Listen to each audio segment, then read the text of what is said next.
Salut à tous, salut Théo. Salut Baptiste. Alors aujourd'hui, on va parler de La chambre d'à côté de Pedro Almodóvar. Almodóvar a une carrière assez riche, on le présente plus, j'ai envie de dire.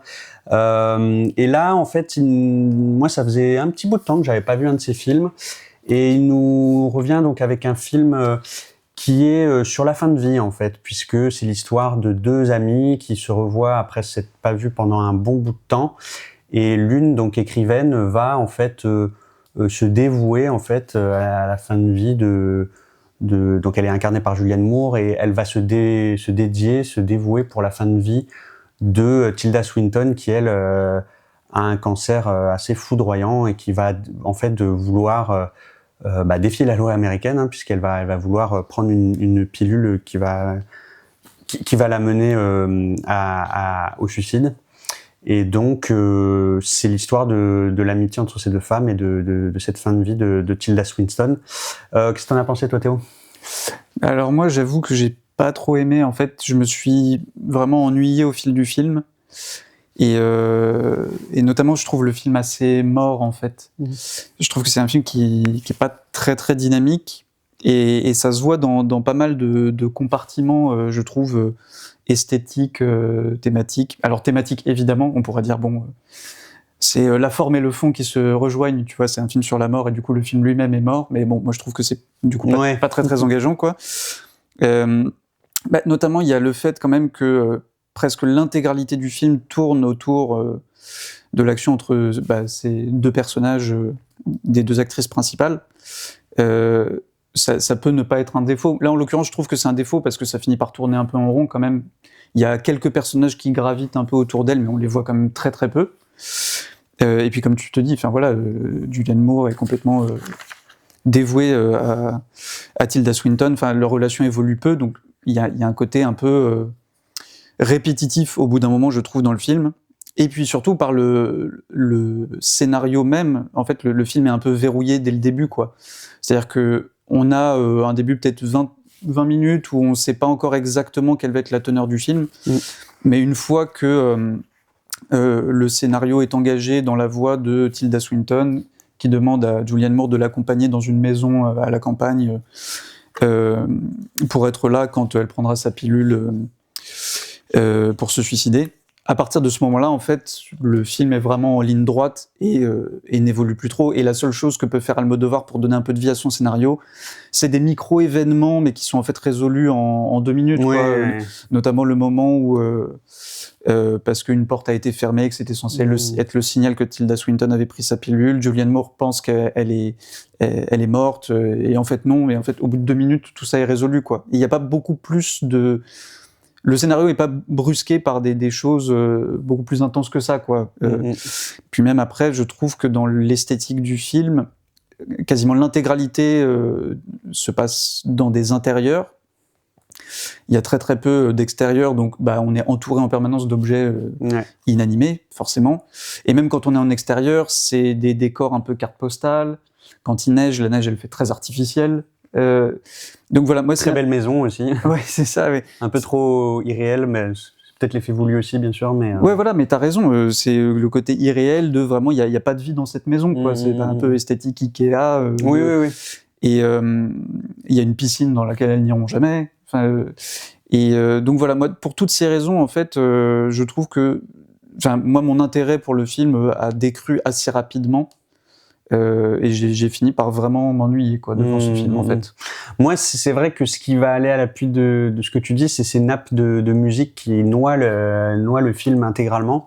Et alors, ça peut être un choix esthétique qui peut payer dans certains films, mais là, en l'occurrence, j'ai quand même trouvé aussi que ça a étouffé beaucoup la dynamique entre les actrices et la dynamique de mise en scène. Parce qu'en plus, je sais pas, mais il faudrait vérifier, mais il y a un nombre de morceaux dans cette BO phénoménal, c'est-à-dire qu'en fait, c'est jamais exactement la même musique.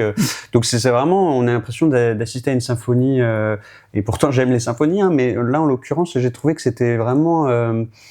ça prenait pas mal de place, et pour moi, c'était pas un détail, quoi. Moi, ça m'a un petit peu anesthésié. Et puis, alors, ça, c'est pour certains, ce sera peut-être plus fondamental, mais moi, globalement, ce que j'ai pas trop aimé, c'est effectivement cette dualité à l'œuvre chez les deux protagonistes. C'est-à-dire que d'un côté, on a une Tilda Swinton pas très aimable, honnêtement. Son personnage, c'est un reporter de guerre, donc quelqu'un d'évidemment dur qui a dû se faire une carapace, mais qui du coup a quasiment abandonné sa fille et qui honnêtement, et pas dans les mêmes avec Julianne Moore, elle est pas toujours très sensible. Bon, forcément, elle parle beaucoup d'elle, mais ça, elle est malade et tout, donc la pauvre, c'est sûr que bon, c'est normal aussi d'avoir peur au seuil de la mort. Puis à côté de ça, on a une Julianne Moore qui, elle, pour le coup, est un peu une sorte de sainte, quelqu'un de très dévoué. Alors, elle est utilisée un petit peu à rebours parce que Julianne Moore, c'est plutôt une actrice parfois qui joue plutôt des rôles de peste. Moi, je l'ai vu récemment, j'ai rattrapé May December, où elle jouait un personnage assez ambivalent entre naïveté et pure monstruosité.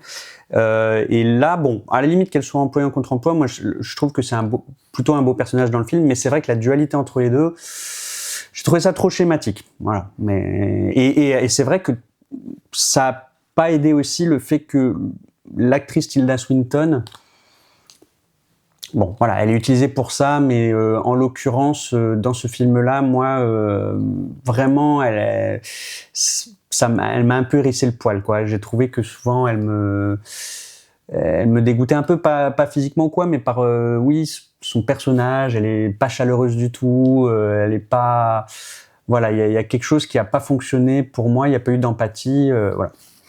Ouais, bah, alors là-dessus, je suis un peu d'accord, mais pas complètement. C'est-à-dire que par rapport au rôle qu'on fait jouer à Tilda Swinton, je trouve que dans celui-ci, parfois, à la faveur de quelques dialogues plutôt bien écrits, je la trouve plus chaleureuse que dans pas mal de films que je vois d'habitude. Mais bon, je suis bien d'accord avec toi que Almodovar lui a pas non plus fait jouer un rôle très très excentrique, quoi. Mais sur la relation justement entre les deux, moi c'est quand même quelque chose que je sauverais dans ce film, quand bien même je l'aime vraiment pas beaucoup. C'est justement le fait que ce film mette en scène une amitié entre deux femmes soixantenaires, je pense, à peu près, qui est quelque chose qu'on voit très peu au cinéma, j'ai l'impression, ou en tout cas que personnellement je vois très peu au cinéma. C'est-à-dire que c'est là aussi où on se rend compte à quel point devant les films on est souvent mis face à un peu toujours les mêmes types de relations, quoi. Et souvent les personnages soixantenaires sont convoqués notamment en qualité de parents. Ou alors on a des histoires de couples vieillissants dans Vortex de Gaspard Noé, Amour de Haneke, des choses comme ça. Mais des amitiés de deux femmes soixantenaires, je trouve qu'on le voit très peu. Et du coup, moi, dès le début, outre la grande appréciation que j'ai pour les deux actrices, ça fait que tout de suite, bah, en fait, j'ai envie de savoir ce qu'elles vont se dire, j'ai envie de savoir ce qu'elles vont se raconter, parce que je l'ai jamais trop vu, en fait. Et du coup, tout de suite, ça m'intéresse, en fait.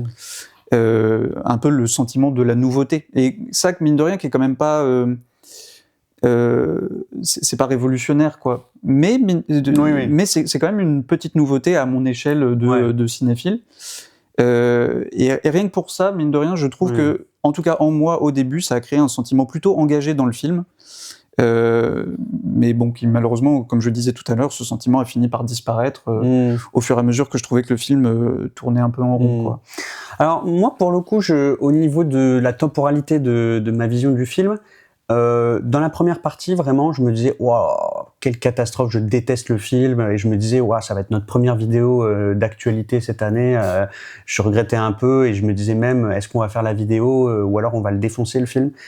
Et en fait, la deuxième partie sauve un petit peu les choses parce que au final, et je suis un peu d'accord avec toi sur le côté, la relation des deux personnages finit un peu par s'imposer, c'est-à-dire quand même que je crois que ce que voulait signifier Almodovar dans le fait qu'effectivement il y en a une qui est retorse et revêche et pas aimable, et puis l'autre, au contraire, c'est plus quelqu'un de très dévoué, de chaleureux.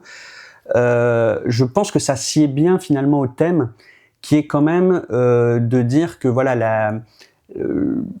la dignité d'une personne qui est en train de mourir, on doit l'accorder à toute personne, qu'elle soit sympathique ou pas. Donc en fait, c'est pas vraiment le sujet qu'elle soit sympathique, Tilda Swinton. En fait, le sujet, c'est que en fait, elle souffre, elle décide elle-même de mettre fin à sa vie, et qui on est pour lui dénier ça, en fait. Et pourquoi la société ne permet-elle pas à ces personnes de choisir comment elles en terminent avec la vie.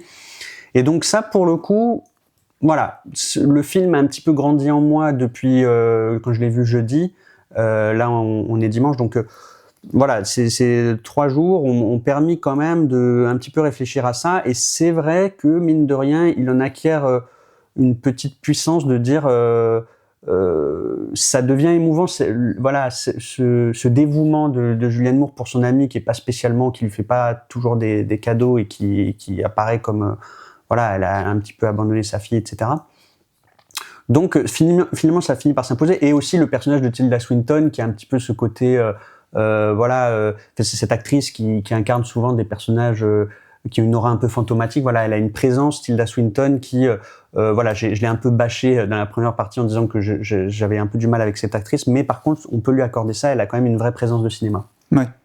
Oui, et puis sur le sujet de la fin de vie, typiquement, quand même, je trouve que c'est un film qui bien plus appréciable que le dernier que j'ai vu sur le sujet, qui était Tout s'est bien passé de François Ozon, que j'avais trouvé absolument catastrophique, et dans lequel, pour le coup, cette fois-ci, c'était bien un parent qui mettait son enfant face à sa volonté de mettre fin à sa vie.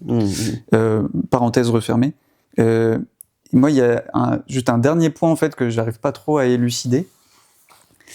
C'est l'humour du film, parce que ça, on n'était pas tout à fait d'accord avec les gens avec qui j'ai vu le film. Moi, j'ai trouvé le film par moments assez drôle, mais je sais pas du tout si c'est du fait de Almodovar ou pas. C'est-à-dire que notamment les flashbacks hyper caricaturaux de début de film, moi ça m'a fait plutôt rire parce que j'ai trouvé ça assez nanardesque. C'est-à-dire quand Tilda Swinton raconte à Julianne Moore comment sa fille est née, en gros, enfin plutôt la relation qu'elle avait avec le père de sa fille, on a un flashback, mais alors hyper cliché, ils sont au bowling et c'est genre ouais, strike, trop bien et tout, enfin vraiment l'adolescence américaine. L'adolescence américaine des années 70, présentée de manière hyper cliché. Et puis 2 secondes plus tard, elle dit quand il est revenu de la guerre, il était vraiment détruit. Et là, nouveau flashback, et elle ouvre la porte, et puis on le voit, et le gars, il est vraiment, il est cadavérique quoi, dans son expression. Et moi, du coup, ce côté caricatural m'a fait plutôt rire, comme à la toute fin du film, quand la fille du personnage de Tilda Swinton, Michelle, arrive dans le film, et elle est jouée par Tilda Swinton. Et bon, elle est à peine grimée, elle a juste une perruque. Et sa première réplique, c'est « Bonjour, je suis Michel ». Comme si, enfin, je sais pas, moi, il y a un truc que j'ai trouvé vraiment hyper caricatural on va même pas faire semblant d'essayer de grimer Tilda Swinton. Oui, non, ça c'est sûr. Enfin, il y a un côté presque clownesque dans ce double emploi de Tilda Swinton, qui d'ailleurs est assez habituée du fait, puisque je crois que c'est l'an dernier, dans The Eternal Daughter, elle jouait déjà 2 personnages dans un même film. Enfin bon voilà, en fait, je sais pas si le film m'a fait rire contre son gré parce que je l'ai trouvé en fait finalement nanardesque, ou si c'était vraiment une volonté de Almodovar de mettre un humour comme ça très caricatural dans son film. Je pense que c'est peut-être à relier aussi au fait que Almodovar travaille pour la première fois en langue anglaise. On l'a pas évoqué, mais de ce point de vue-là, il y avait une certaine étrangeté pour moi à le découvrir, à faire jouer des actrices américaine dans la région de New York, etc. Et il se trouve que son cinéma a souvent un petit côté guignolesque, exubérant, qui manie volontiers les clichés. Et c'est peut-être en partie voulu, mais c'est vrai que je trouve que c'est moins voyant et moins réussi que quand il est dans sa propre langue. Ça peut se comprendre, mais je trouve qu'effectivement, il y a aussi une déperdition de Almodovar qui se met à faire des films en Amérique. Après, bon, c'est un premier film comme ça, peut-être que s'il en refaisait un, il gagnerait je sais pas si on peut appeler ça une compétence, ou si en fait, non, c'est, voilà, le vêtement du cinéma américain est mal couturé pour son style à lui, donc je sais pas, c'est une question que je lance. Ce sera la question pour refermer cette vidéo. On espère que vous avez aimé, et puis on se retrouve bientôt. Salut!